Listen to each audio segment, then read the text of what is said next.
Hello and welcome to Daily News Simplified, where we take up important articles of the day from the newspaper and discuss them in detail as per the demands of Civil Services exam. Articles covered today are displayed on your screen and their notes in PDF and Word format are provided in the description box down below. Without further ado, let us begin. Starting off with the first article of the day, which appeared on page 13 of today's Hindu newspaper. This article reports that 25th of June, that was yesterday, marked 48th anniversary of imposition of national emergency in the year of 1975. And this emergency is considered as a dark and unforgettable period in Indian history. Now, emergency provision is important from UPSC perspective, as in GS paper 2, UPSC mentions Indian Constitution and its significant positions. Further, imposition of national emergency marks significant functions and responsibility for the union government as well. Also, you can see from previous year question in mains 2018, a question appeared on financial emergency. Whereas in the same year in prelims, a question appeared on Article 356, which imposes president rule in a state. Hence, in the scope of today's discussion, we will first cover grounds of declaration of national emergency. Then, we will proceed to determine what are procedures for parliamentary approval as well as duration and revocation for national emergency. Then, we will discuss effects of national emergency on executive, legislative and financial powers of state and union governments respectively. Then, towards the end, we will take a look on declarations that have been made so far pertaining to national emergency. Starting off with the grounds of declaration of national emergency. Now, as you can see, under Article 352, the President can declare national emergency when security of India or a part of it is threatened by war, external aggression, or armed rebellion. It may be noted that the President can declare a national emergency even before the actual occurrence of an event. The President can issue different proclamations on grounds of war, external aggression, or armed rebellion, irrespective of whether or not there has been a proclamation already. And this provision was added by 38th Amendment Act of the year 1975. Now, when national emergency is declared on grounds of war or external aggression, it is called as external emergency. Whereas, in case of armed rebellion, it is known as internal emergency. A proclamation of national emergency can be applicable to an entire country or only a part of it. And this was introduced by 42nd Amendment Act, which enabled the President to limit the operation of national emergency to a specific part of India. Originally, the Constitution mentioned internal disturbance instead of armed rebellion. However, this expression of internal disturbance was too vague and had a wider connotation. Hence, by 44th Amendment Act, the word of internal disturbance was substituted by armed rebellion. Thus, it was no longer possible to declare a national emergency on grounds of internal disturbance, as it was done in the year of 1975. The President proclaims national emergency only after he receives a written recommendation by Cabinet. And this provision was added in 44th Amendment Act also. This means that the emergency can be declared only on the concurrence of the entire Cabinet and not just the recommendation of Prime Minister. In the year of 1975, when the then Prime Minister, Mrs. Indira Gandhi, advised the President to proclaim emergency, she did that without consulting her Cabinet. And the Cabinet was informed about the proclamation only after the emergency was imposed. Hence, the 44th Amendment added this safeguard to eliminate the possibility of any Prime Minister taking the decision alone. Further, the 38th Amendment Act of 1975 made the declaration of national emergency immune to judicial review. However, this provision was again deleted by 44th Amendment Act. Further, in Minerva Mill's case in the year of 1980, the Supreme Court held that the proclamation of national emergency can be challenged by court if the emergency was declared on grounds of mala fide intention or that the declaration was made on irrelevant facts. Now, what are the provisions for parliamentary approval of national emergency and the duration with which the emergencies can be imposed? Let us take a look in the next slide itself. The proclamation of national emergency needs to be approved by both houses of the parliament, which is within 1 month of the date of its issue. Originally, the period allowed for approval by the parliament was 2 months. However, this was reduced to 1 month by 44th Amendment Act of the year 1978. If approved by both houses of the parliament, the emergency continues for a period of 6 months and it can be extended to an indefinite period provided the parliament gives approval every 6 months. This provision was again added by 44th Amendment Act, and before that the emergency needs to be only approved once by the parliament and remained in force as long as the cabinet desired. Also, every resolution approving the proclamation of emergency or its continuance must be passed by both houses of the parliament by a special majority, which means majority of total membership of the house or a majority of not less than 2/3 of members present and voting. This special majority provision was again added by 44th Amendment Act. Previously, passage of emergency required only a simple majority in both houses of the parliament. Now, let us discuss how can emergency be revoked. A proclamation of emergency may be revoked by President at any time by a subsequent proclamation, and such proclamation does not require parliamentary approval. Further, President must revoke a proclamation if the Lok Sabha passes a resolution disapproving its continuation. This safeguard was again added by 44th Amendment Act. Before the amendment, a proclamation of emergency could only be revoked by the President on its own, and Lok Sabha has no control in this regard. Also, the 44th Amendment Act provided that when 1/10 of the members of Lok Sabha give a written notice to the Speaker, a special seating is arranged within 14 days for the purpose of considering a resolution disapproving the continuation of proclamation of energy. Hence, a resolution of disapproval is different from a resolution approving the continuation. The disapproval resolution needs to be passed by simple majority of the House, as against special majority which was required for approval of emergency. Also, proposal for revocation needs to be only passed by Lok Sabha and not both houses of the parliament. Now, what are the effects of national emergency on federal provisions of our country? Let us take a look in the next slide. A proclamation of emergency has a drastic and wide-ranging effects on our nation's political system. The first is that it affects the center-state relations in our country. While proclamation of emergency is in force, the normal fabric of center-state relation goes drastic changes, and this can be studied in 3 different heads, namely executive, legislative and financial heads. First, let us deal with executive powers. During national emergency, executive power of the center extends to directing any state regarding the manner in which executive power needs to be exercised. In normal times, the center can give executive directions to a state only on certain specific matters. However, during national emergency, the central government becomes entitled to give executive direction to a state on any matter.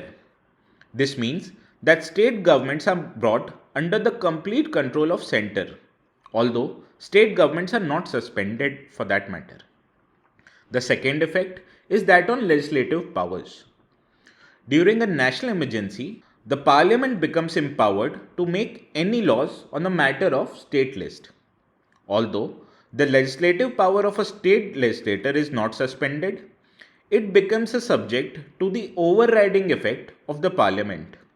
Thus, the normal distribution of legislative powers between centre and state is suspended, although the state legislatures in general are not suspended. In brief, it can be said that the constitution becomes unitary rather than federal. Notably, while the proclamation of national emergency is in operation, the President can issue ordinances on state subjects also, in case the Parliament is not in session.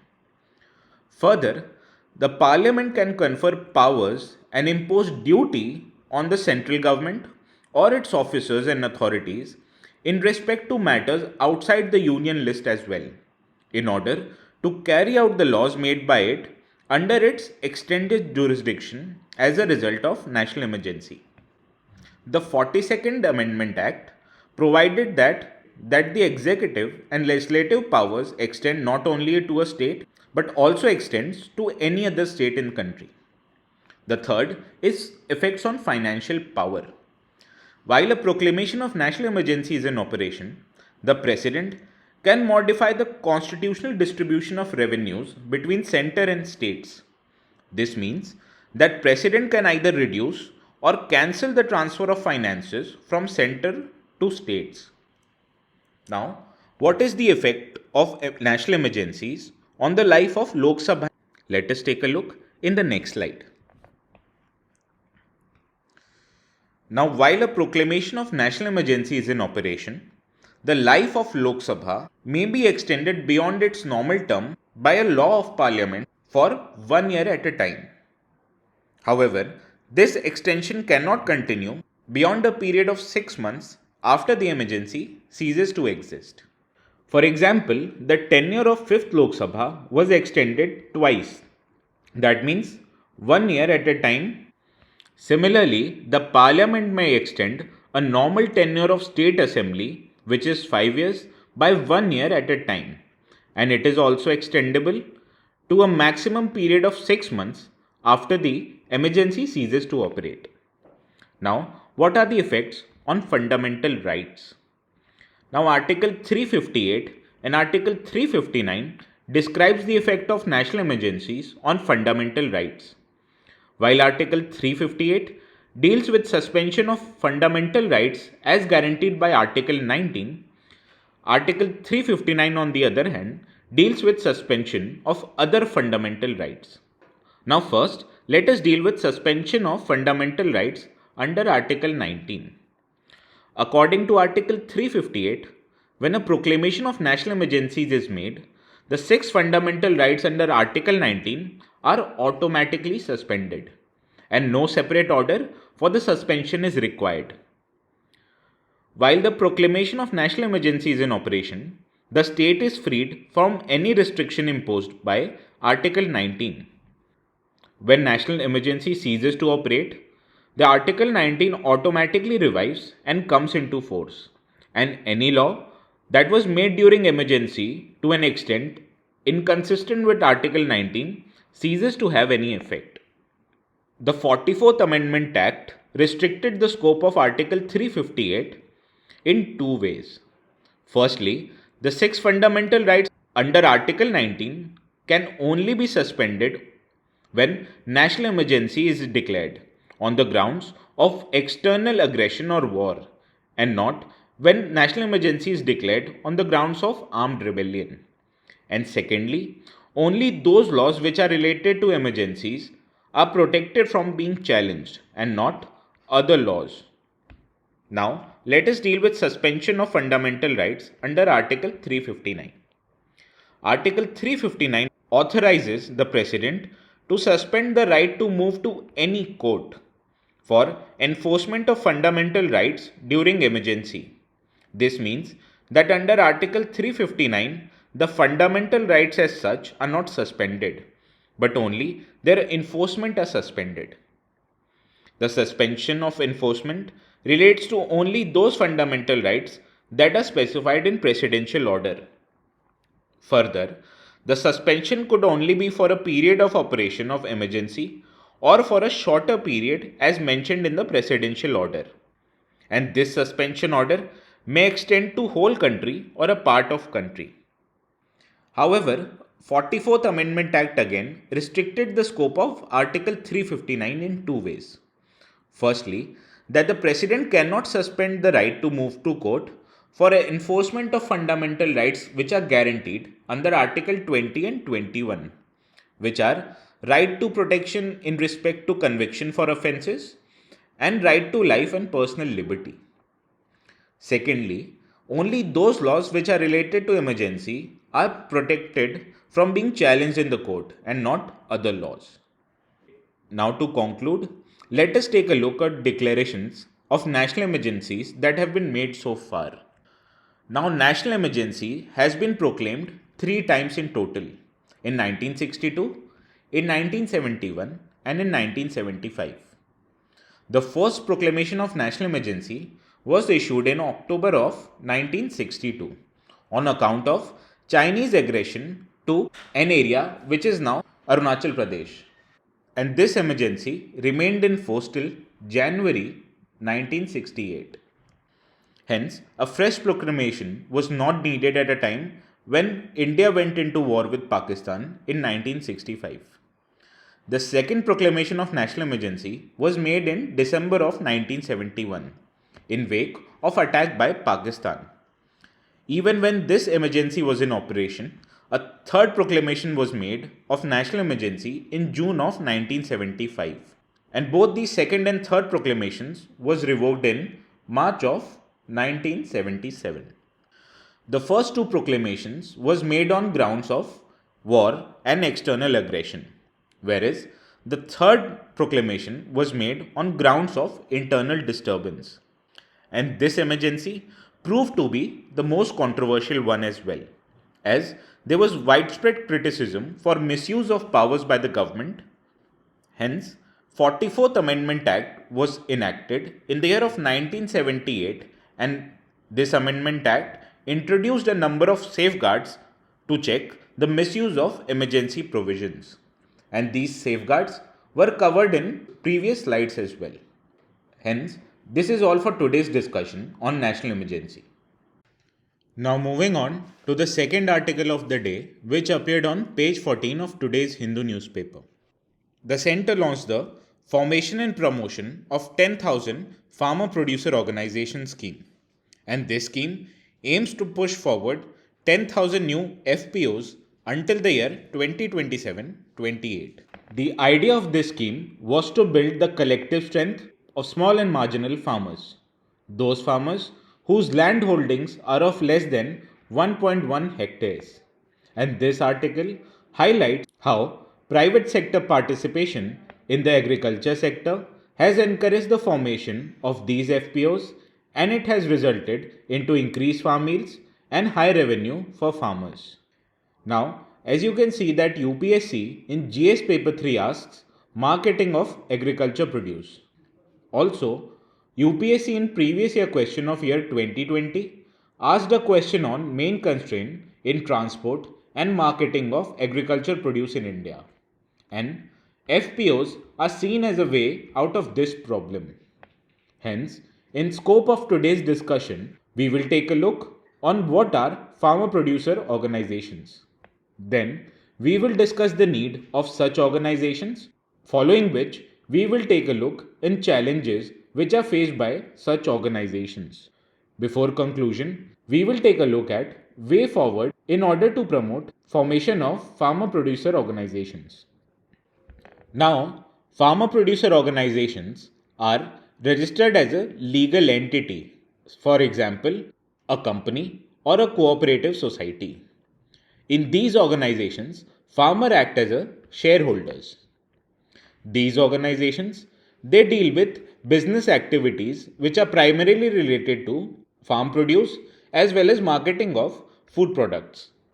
Farmer producer organizations aims at collectivization of producers, especially small and marginal farmers, and it helps them to collectively address the problems and improve the bargaining power of farmers. As you can see, 86% of the land holdings in India are of 2 hectares or less, and it accounts for about 47% of total cultivated area. And hence, in this regard, farmer producer organizations are crucial for agriculture productivity in the country. Now, what are the needs of formation for such organizations? Let us take a look in the next slide. The first need of such organization is that it helps deal farmers with structural challenges in agriculture sector such as poor infrastructure, lack of formal credit, absence of market information, lower bargaining power and lack of storage capacity for storing farm produces. Also, farmer producer organizations help improve access to farm technologies such as mechanization equipments and better farming practices. Also, farmer producer organization helps deal with shortcomings of cooperative societies as due to political interference and caste equations, cooperatives have failed to materialize, especially in the northern areas of the country. Also, FPOs help farmers reap economies of scale as it leads to low input cost and higher income for the farmers. Also, FPOs help in increasing the bargaining power of farmers, which helps them get better price realization for their inputs as well as output products. Farmer producer organization help remove intermediaries. This reduces the cost of transportation and doing business for farmers and leads to increased farm incomes. Also, farmer producer organization helps farmers get better access to government services. These farm producer organizations act as a platform which help farmers liaise with government to obtain farm services. Also, it can help reduce the transportation costs that are associated with transportation of farm produce to the agriculture markets, as small and marginal farmers can collectivize and then transport their products to nearest mandis. Also, farm producer organizations helps collectivization of input purchases. Bulk procurement of such purchases help farmers get better deals in order to reduce their input costs. However, farmer producer organizations face with certain challenges. What are these challenges? Let us take a look in the next slide. The first challenge that these farmer producer organizations face is that of lack of long-term capital options. As these entities are not seen as a viable businesses, hence bank and formal credit institutions are reluctant to extend long-term credit to these organizations. Also, these organizations have absence of entrepreneurial abilities, which leads to lack of understanding of business plans, market dynamics, and growth trajectory. And hence, these enterprise models are not seen as a viable business entity. Also, farmer producer organizations lack in administrative capacity, which results into poor management of books and it affects supply chain operations of these organizations. Further, these organizations suffer from what is called a negative selection phenomena. This phenomena is when some individuals or entities enter in these organizations only to reap the subsidy and they depart this organization when this subsidy dries. Further, these farm producer organizations face other challenges as well. These are lack of proper monitoring and evaluation, no or incomplete record of farming members, no penalties for wrongdoers, no incentives for good performance, and problems of free riding, etc. Now, what is a way forward so in order to encourage formation of farmer producer organizations? Let us take a look in the next slide. The first need is that there should be a proper selection mechanism so that the promoters or organizations as well as members are selected based on merit, and it should also avoid subsidy gouging by members. Also, there is a need for optimal size determination, which will help make it easier to monitor and deliver better on attributes like quality and food safety. Further, there is a need for optimal composition with participation of members having different skills which is important to reap the gains based on comparative advantage. Also, farmer producer organizations can help maximize prices for farmers in case their products are differentiated. These differentiated products increases the avenue for marketing of food products. Also, as the article highlights, there is an important role for NGOs as well as private enterprises, as they play a crucial role in development of farmer producer organizations as promoting institutions. Thus, more approaches of social enterprises should be infused in order to further develop these organizations. Hence, with proper selection mechanism, optimal size determination, optimal composition of members based on different skills, differentiation of produce, as well as important role of private enterprises can help encourage formation of farmer producer organizations, and it will change the landscape of agriculture marketing in the country, which presently faces many challenges. Now, moving on to the third article of the day, which appeared on The Hindu's page 12. This article, although is political in nature, highlights how digitization efforts is strangulating the aims of MGNREGA scheme.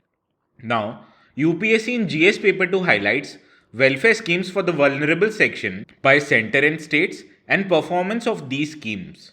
Hence, performance of MGNREGA scheme is important from exams point of view. As UPSC in GS paper 2 in the year 2019 asked a question directly related to performance of welfare schemes and why they are not effective due to absence of awareness and active involvement at all stages of policy process. Hence, in scope of today's discussion, first we'll cover what is a MGNREGA scheme. Then we will take a look at reforms that were introduced primarily related to digitization effects of the scheme. Then we will take a look at challenges that these digitization efforts have been facing. Then, to conclude, we will take a look at the way forward in what should be done to improve the efforts of digitization. Now, MGNREGA scheme is a demand-driven wage employment program which provides for at least 100 days of guaranteed wage employment in every financial year to every household in the rural areas whose adult members volunteer to do unskilled manual work. This scheme has several features as well. First is that it is a bottom up scheme which is people centered and is self selecting in nature. Further, this scheme provides a right based program of employment. The core objectives of MGNREGA scheme that it helps creation of productive assets of prescribed quality and durability. Further, it strengthens the livelihood resource base of the poor in the country. Also, it helps in proactively ensuring the social inclusion of poor people in the society as well. Also, by inclusion of third tier of government, it helps strengthening the Panchayati Raj institutions in the country. As plans and decisions regarding to nature and choice of work are made in open assemblies of the Gram Sabha, and these decisions are ratified by Gram Panchayats. Assets created under this program include work related to natural resource management such as water conservation, land development and irrigation. Besides these, dams, irrigation channels, check dams, ponds, wells and Anganwadis are also built under this scheme. This scheme provides for social audit which creates accountability of performance especially towards immediate stakeholders.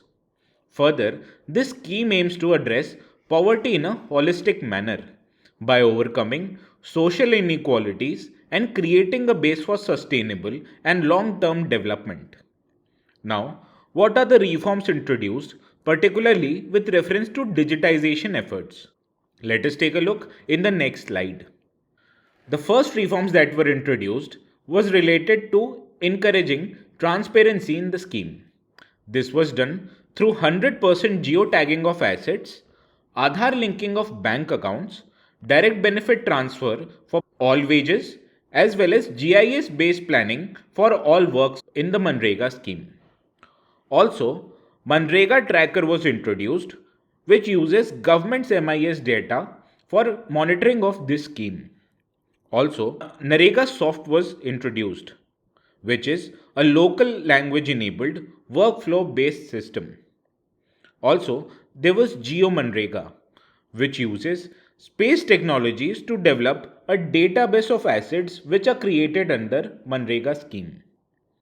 Also, for increased accountability, citizen-centric mobile apps such as Gram Samvad mobile app as well as Jan Manrega was introduced, which provides direct access to information pertaining to this scheme. Further, Project Life Manrega was introduced with an aim to promote self-reliance and improving the skill base of Manrega workers. Also, there was National Mobile Monitoring Software, also known as NMMS app, which helps record attendance at worksite. However, introduction of such reforms are not without many challenges. What are these challenges? As it has been highlighted in today's article, let us take a look in the next slide. Now, one of the major objectives of Mahatma Gandhi National Rural Employment Scheme was to minimize employment distress in the rural areas. However, due to excessive reliance on technology, this trend has been reversing. The first challenge is related to Aadhaar linking of bank accounts. As by an order of the Rural Development Ministry of the Union Government, it has made it mandatory that the payment of Manrega wages will be Aadhaar linked. The initial deadline was, however, for 1st of February, but now it has been extended to 30th June. As states rush to meet these deadlines, it has led to increasing in number of deletions of bank accounts. As of June 23rd this year, total of 61 lakh registered workers has been deleted citing various reasons ranging from unwillingness to work to fake job cards. And these 61 lakh workers account for 2.26% of total registered workers.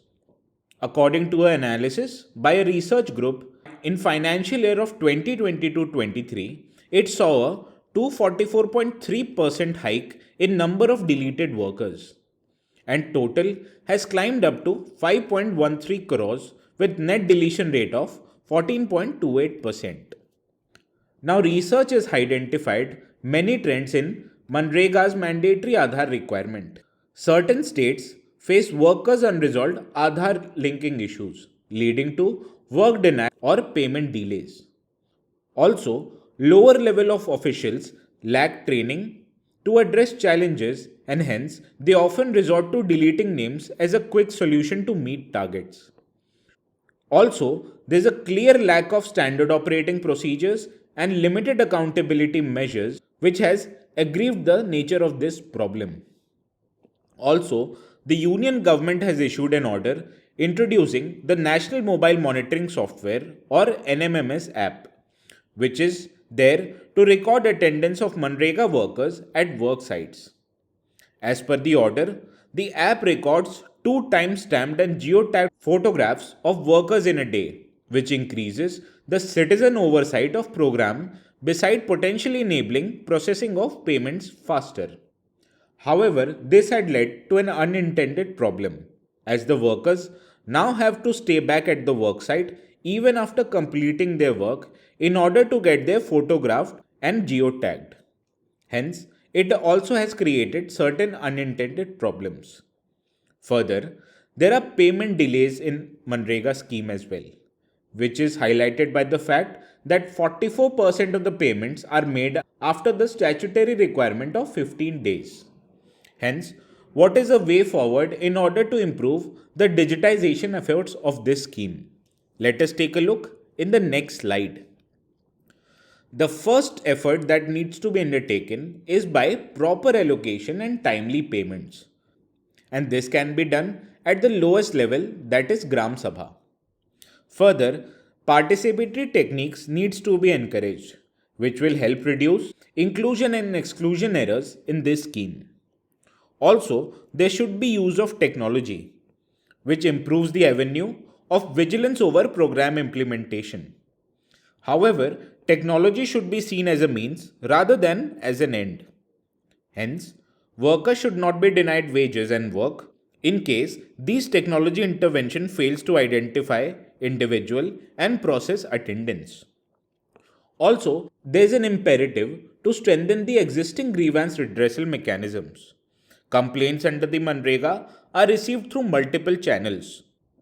Grievances from the field can be registered through a complaint in a registered maintained at the Gram Panchayat level.